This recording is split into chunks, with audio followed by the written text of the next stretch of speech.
أعوذ بالله من الشيطان الرجيم بسم الله الرحمن الرحيم Bismillahirrahmanirrahim. Assalamualaikum warahmatullahi wabarakatuh. Bertemu lagi dengan saya Gusti Sadewo di channel yang berisi kajian singkat ini yang insya Allah bermanfaat bagi kita semua. Jikalau pada pertemuan sebelumnya kita pernah membahas tentang perkara takbir dan tentang perkara yang lainnya, maka pada pertemuan kali ini kita akan membahas tentang suatu perkara yang sebenarnya sudah sangat sering ada di dalam kehidupan kita, dan perkara itu sangat menempel sekali dalam kehidupan kita. Itu perkara apa? Ya, ini perkara tentang mengenai surat Al-Fatihah. Sebelum kita menuju pembahasan, ya, kita sebagai seorang Islam, seseorang yang beriman, kita harus mengenali apa itu surat Al-Fatihah gitu. Kita harus mengenalinya dengan baik, selayaknya kita mengenal seseorang, ya, mengenal pujaan hati kita. Kita harus mengenalnya dengan sangat baik gitu. Oke, yang akan kita bahas pada kali ini adalah nama lain atau nama gaul daripada surat Al-Fatihah itu sendiri. Jangan sampai kita sebagai orang Islam tapi nggak tahu nama lain daripada surat Al-Fatihah. Oke. Jikalau kemarin kita membahas tentang perkara hadis yang dikutip dari kitab Mukhtarul Ahadits yang memiliki keistimewaan dalam penyusunannya, maka pada kali ini saya pun akan membawakan materi ini dari sebuah kitab, ya, kitab tafsir yang berjudul Tafsir Ayatul Ahkam, karya dari Imam Ali As-Sabuni, ya. Yang mana tafsir ini, ya, Tafsir Ayatul Ahkam ini memiliki keunikan sama seperti kitab yang sebelumnya pernah saya bawakan gitu. Memiliki keunikan apa? Keunikannya di sini yakni dalam segi penyusunannya sama gitu. Tafsir Ayatul Ahkam karya Imam Ali As-Sabuni ini termasuk tafsir yang tematik, membahas perkara-perkara hukum-hukum syariah di dalamnya. Dan pembahasan tafsir Ayatul Ahkam juga bahasanya ringan, singkat, dan padat sehingga mudah sangat dipahami oleh orang-orang yang kemampuan bahasa Arabnya belum mumpuni gitu. Ini bagusnya tafsir daripada Imam Ali As-Sabuni gitu ya. Oke, sebelum kita lanjut mengarah ke pembahasan kita pada hari ini, ada suatu hal yang perlu kita ketahui mengenai tafsir gitu. Banyak orang yang berbicara tentang tafsir surat Al-Fatihah, tafsir ayat ini gitu. Tapi yang jadi pertanyaan, tafsirnya ini bentuknya yang kayak gimana gitu. Ya.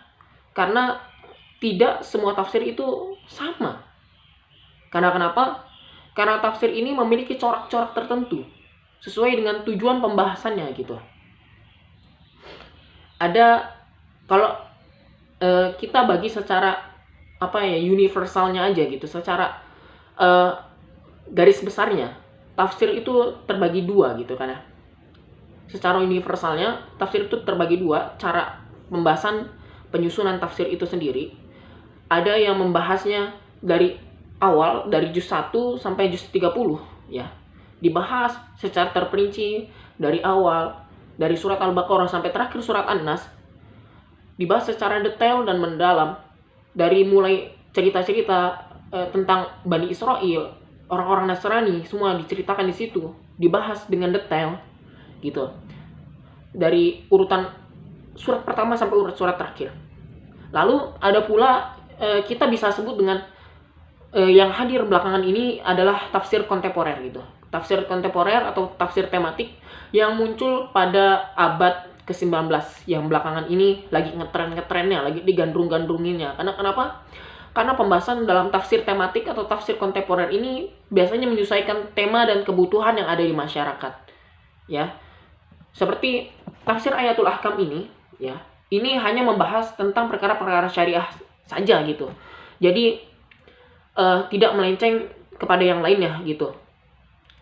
hanya membahas khusus perkara syariah gitu. Tapi ada pula jenis-jenis tafsir yang lainnya gitu, corak-corak tafsir lainnya seperti tafsir mazhabi ya, yang mana seseorang mufasir itu menjelaskan, menerangkan atau menafsirkan ayat-ayat Al-Quran sesuai dengan mazhab yang ia ikuti, dengan pandangan yang ia ikuti gitu. Tapi mazhabi di sini lebih cenderung bukan ke mazhabi ke arah fikih, tapi ke arah akidah gitu. Misalnya contoh, dia menganut akidah Mu'tazilah, maka penafsiran yang ia lakukan dalam seorang mufasir itu lakukan, maka ia akan cenderung menafsirkan ke arah pemikiran-pemikiran Mu'tazilah gitu. Seandainya orang itu, seorang mufasir itu menganut akidah Ahlus Sunnah wal Jamaah, maka seorang mufasir itu akan menafsirkan ayat-ayat Al-Quran sesuai dengan dasar-dasar pondasi-pondasi daripada akidah Ahlus Sunnah wal Jamaah. Begitu pula dengan aliran Syiah dan yang lainnya gitu. Ya. Ada juga tafsir yang mana ini yang sangat berbahaya gitu, yang mungkin orang belum tahu. Ya, ada tafsir yang mana bisa dibilang coraknya itu pemikiran liberal gitu, ditafsirkan oleh secara bebas gitu.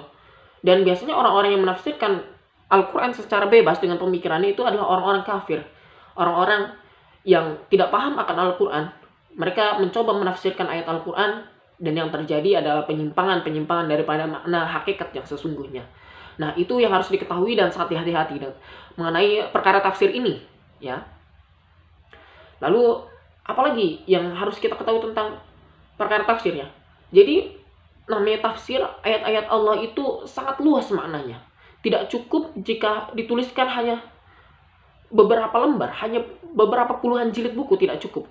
Jikalau itu, ya, pepohonan menjadi penanya, daun-daun menjadi kertasnya, dan laut menjadi tintanya, maka tak akan pernah cukup segala sesuatu yang ada di dunia ini untuk melukiskan, untuk menggambarkan makna-makna yang terkandung di dalam Al-Quran gitu. Ya. Mungkin kita sekarang hanya mengetahui seperti tafsir-tafsir yang banyak jilidnya gitu, seperti tafsir Al-Munir, tafsir Al-Maraghi, tafsir Bahrul Muhit, dan tafsir yang lain-lainnya gitu. Tapi itu kalau rata-rata jilidnya itu dari 1 sampai 30, ada juga yang 1 sampai 15 jilid gitu. Tapi itu baru sedikit. Coba bayangkan jikalau perpustakaan Islam terbesar di dunia itu tidak terbakar, tidak di bumi hanguskan, mungkin kita akan menemukan karangan tafsir yang berisi ratusan jilid. Karena ada banyak literatur ya, catatan-catatan sejarah yang menyatakan bahwasanya ulama ini pernah menciptakan karya tafsir yang begitu besar, berjilid-jilid, akan tetapi hilang begitu saja. Karena kenapa? Karena perubahan masa, sejarah, terjadinya perebutan kekuasaan, yang mana perebutan kekuasaan itu mempengaruhi daripada segi ilmu pengetahuan juga gitu. Ya, jadi semua aspek itu sebenarnya berpengaruh gitu. Oke, lanjut ke pembahasan surat Al-Fatihah gitu. Oke, sekarang kita sebagai orang Islam yang membaca surat Al-Fatihah, ya, umumnya dan saat minimalnya, ya, pada 5 waktu, ya, 5 sholat, ya, seperti sholat subuh, zuhur, asar, maghrib, dan isya, itu membaca surat Al-Fatihah. Dan surat Al-Fatihah merupakan rukun daripada sholat gitu.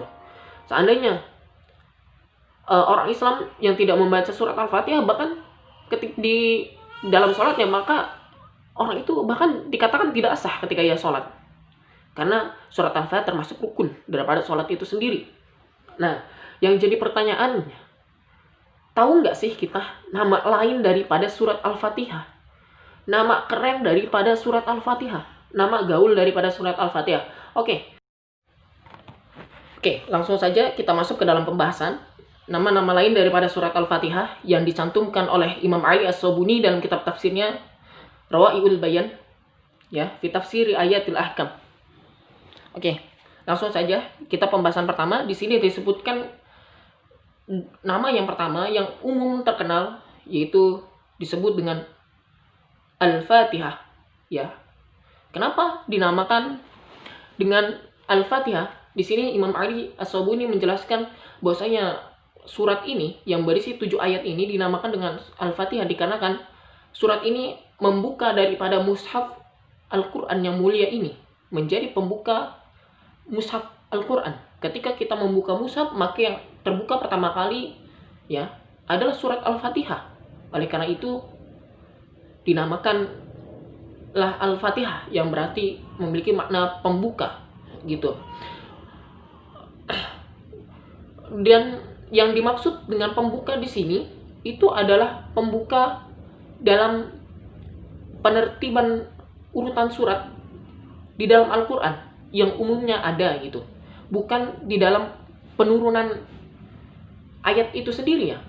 Karena jikalau penurunan ayat itu sendiri, yang pertama kali turun itu adalah firman Allah Subhanahu wa taala di dalam surat Al-A'la ayat 1 sampai 5. Ya, Iqra bismi rabbikal ladzi khalaq. Oke, itu yang pertama, yaitu dinamakan dengan Al-Fatihah.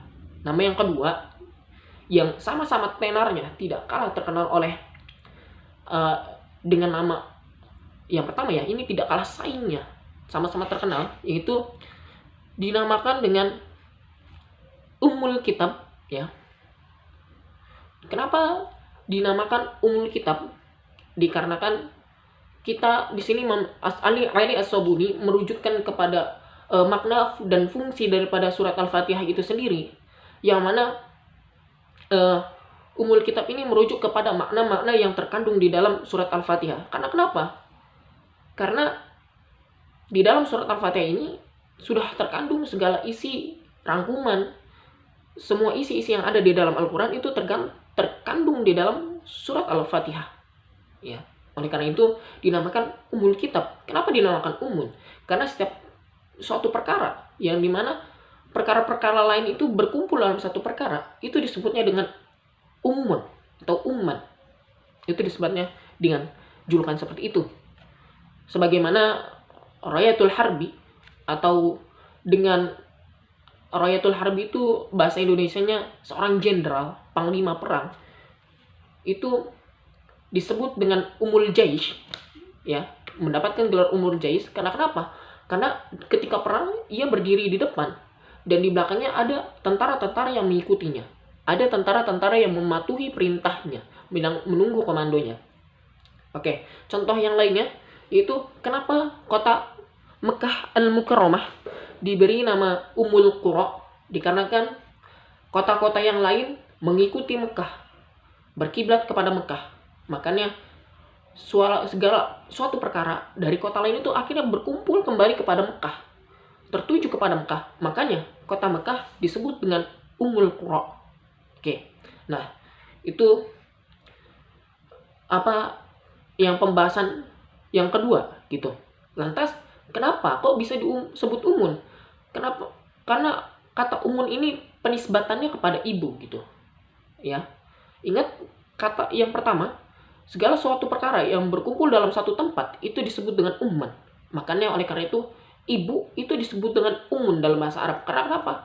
Karena ibu adalah tempat yang mana terdapat banyak perkara-perkara di dalam diri seorang ibu gitu. Contoh gini, seorang ibu bisa menjadi ayah. Seorang ibu bisa menjadi seseorang yang tangguh. Seseorang ibu bisa menjadi orang yang lemah lembut. Bisa menjadi segala hal gitu.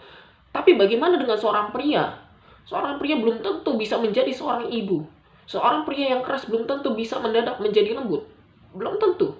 Makanya seorang ibu disebut dengan ummun. Karena kenapa? Karena di dalam jati diri seorang ibu itu terkumpul banyak perkara. Makanya disebut dengan ummun. Ya. Dan kenapa Al-Fatihah disebut dengan Ummul Kitab? Dikarenakan Al-Fatihah sama layaknya ibu bagi surat-surat yang tersisa di dalam Al-Quran. Gitu. Ya, itu nama yang kedua daripada surat Al-Fatihah. Lantas nama yang ketiga, atau bisa kita sebutlah nama yang trending 3, yang tidak kalah terkenal dengan nama-nama yang lainnya, yaitu apa? Itu Sab'ul Masani. Yang mana kenapa dinamakan Sab'ul Masani? Dikarenakan nama ini ya diambil daripada apa surat Al-Fatihah itu sendiri, dikarenakan Sab'ul Masani ada 7 ayat yang diulang-ulang, makanya disebut Sab'ul Masani itu. Karena surat Al-Fatihah ini 7 ayat yang selalu diulang-ulang dalam setiap rakaat sholat. Dalam setiap rakaat sholat, dalam setiap kita melakukan sholat fardu maupun sholat sunnah, itu selalu dibaca Sab'ul Masani. Bahkan jikalau kita menulis langsung ke dalam kitab tafsirnya, itu disebutkan riwayat-riwayat hadis yang menyebutkan tentang apa sumber nama Sab'ul Masani ini berasal daripada Nabi Muhammad sallallahu alaihi wasallam. Yang mana di sini ada sebuah cerita, ada sebuah riwayat cerita yang sangat unik. Ketika itu, ya, ada seorang sahabat di sini. Dia masuk dan melaksanakan sholat, gitu. Dia masuk dan melaksanakan sholat, ya. Dia bertakbir, Allahu Akbar, dia memulai sholatnya. Nah, ketika ia sholat, Nabi itu memanggil sahabat itu, hai fulan, kemarilah, hai fulan, kemarilah. Tapi sahabat itu sedang sholat. Akhirnya, sahabat itu lebih memilih melanjutkan sholatnya hingga selesai.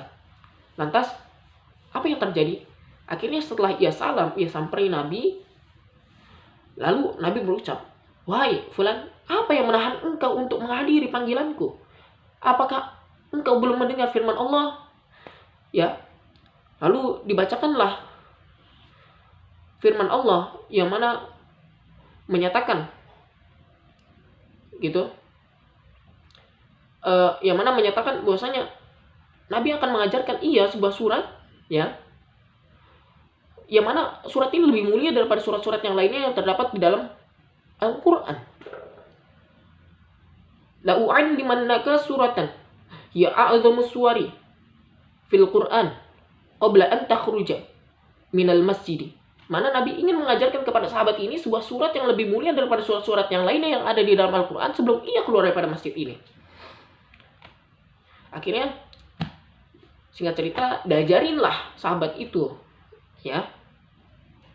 Sahabat itu diajarin, lalu apa kata Nabi? Lalu Nabi bersabda, Alhamdulillahi Rabbil Alamin. Hiya sab'ul mathani wal Qur'anul azim alladhi ataituh. Ya. Maka Nabi berfirman, dan di situ ada disebutkan kata bahwasanya Al-Fatihah itu adalah sab'ul mathani, 7 ayat yang diulang-ulang gitu. Hadis ini berasal daripada Abi Sa'id bin Mu'adla. Ya. Oke. Nah, itu yang disebut dengan sab'ul mathani. Tapi nama gaul daripada Al-Qur'an itu banyak sebenarnya. Ya. Cuman yang terkenal ini yang sangat terkenal, yang sangat masyhur di dunia gitu. Yang trending lah ibaratnya begitu. Ya ini, ketiga nama ini.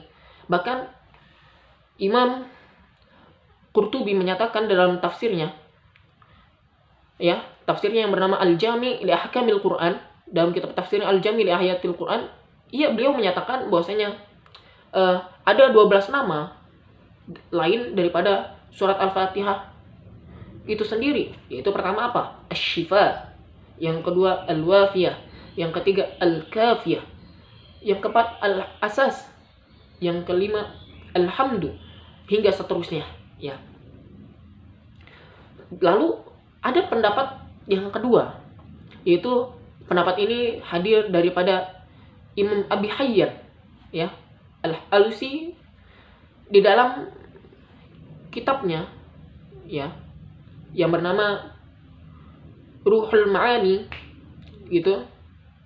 Di sini disebutkan bahwasanya ada banyak sekali nama-nama daripada surat Al-Fatihah itu sendiri, baik yang hadir daripada sahabat atau dari Nabi sendiri langsung, ya, atau dari ijtihad gitu. Dan nama-nama itu disebutkan oleh beliau, ya, di dalam kitab tafsirnya yang bernama Ruhul Ma'ani, dan jumlahnya itu totalnya lebih daripada 20 nama, ya. Itu jadi sangat banyak gitu. Ya, benar-benar sangat banyak. Makanya kita sebagai seorang muslim harus tahu, harus mengenal nama lain daripada surat Al-Fatihah. Jangan sampai kita nggak kenal, ya, nama lain daripada surat Al-Fatihah. Itu layaknya ya kita punya pasangan hidup, tapi pasangan itu kita nggak kenal sama sekali, orang asing gitu. Jadi chemistry kita dengan surat Al-Fatihah, dengan apa yang kita baca itu sangat-sangat nggak ada. Ya makanya itu kita harus perlahan, step by step mengenal apa yang ada di sekitar kita, apa yang ada yang sering mengelilingi kita, seperti surat Al-Fatihah ini, agar kita lebih dapat memaknai sholat gitu. Jangan sampai kita melakukan ibadah, melakukan sebuah perkara amal soleh, sholat terkhususnya atau ibadah-ibadah yang lainnya, kita hanya sebatas melakukannya saja, sebatas gerakannya saja, tapi kita tidak memahami makna yang terkandung di dalamnya. Kenapa? Jikalau begitu, ya, maka hewan pun bisa melakukan itu. Ya, yang membedakan kita dan hewan adalah dalam perkara akal. Makanya, oleh karena itu, kita sebagai manusia harus memanfaatkan akal kita untuk memanai setiap hal-hal yang kita lakukan, setiap amal ibadah yang kita lakukan, agar tidak hanya sebatas gerakan, agar kita berbeda daripada hewan-hewan yang hanya dapat melakukan segala perilaku perbuatan tanpa ia mengerti ia sebenarnya melakukan apa gitu. Nah, itu. Lalu sebelum saya menutup kajian pada pertemuan kali ini, mengingat kondisi bangsa ini yang sedang menghadapi sebuah ujian, yang ini menghadapi wabah COVID-19. Mari kita berdoa bersama-sama agar wabah ini cepat selesai, agar seluruh orang-orang yang ada di bangsa ini ditabahkan oleh Allah Subhanahu wa Ta'ala. Ingat, semua perkara, semua kesusahan yang hadir dalam diri kita itu sesungguhnya ujian dari Allah Subhanahu wa Ta'ala, yang mana Allah menyatakan kecintaannya kepada umatnya, kepada hambanya melalui ujian-ujian itu. Ingat firman Allah di dalam surat Al-Mulk, Bismillahirrahmanirrahim, liyabluwakum ayyukum ahsanu amala. Allah hanya ingin melihat di antara kita, siapa di antara kita yang amalnya lebih soleh, siapa di antara kita yang amalnya cuman ingin dilihat oleh orang, atau amalnya itu sungguh-sungguh. Ya, Allah ingin lihat sejauh mana keteguhan hati kita gitu. Itu yang diinginkan oleh Allah Subhanahu wa Ta'ala. Jadi jangan berhenti untuk berusaha dan teruslah meminta. Untuk antum-antum semua yang jikalau merasa sulit dalam keadaan ini, entah dari segi apapun, ekonomi atau yang lainnya, ingat, ya, selalu ingat, hidup adalah bergerak. Artinya al-hayatu wal harakah, hidup adalah pergerakan. Kalau seseorang itu jasadnya udah nggak gerak, maka itu disebut dengan mayat. Kalau hewan udah nggak bergerak, maka itu disebut dengan bangkai. Oke? Nah, tapi itu secara bentuk zohiriyahnya. Lalu apa makna lahiriah yang terkandung di dalam kata gerak, bergerak? Seorang manusia itu harus bergerak. Maksud bergerak di sini, bergerak dari satu kondisi ke kondisi yang lainnya, dari kondisi yang A menjadi kondisi yang B. Kalau di rating bergerak dari grade C sampai ke grade SS gitu. Itu manusia harus bergerak. Karena pada intinya manusia itu hidup itu artinya bergerak. Bergerak menjadi lebih baik dari keadaan yang sebelumnya.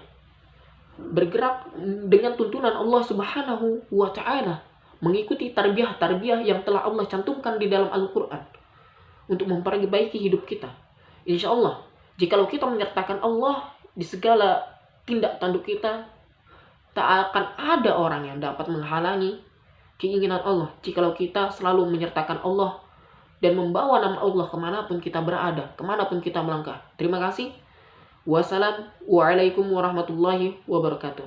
Jangan lupa untuk terus tonton kajian-kajian singkat pada channel ini, dan jangan lupa luangkan sedikit waktu untuk mengklik tombol subscribe di bawah. Terima kasih, sampai jumpa.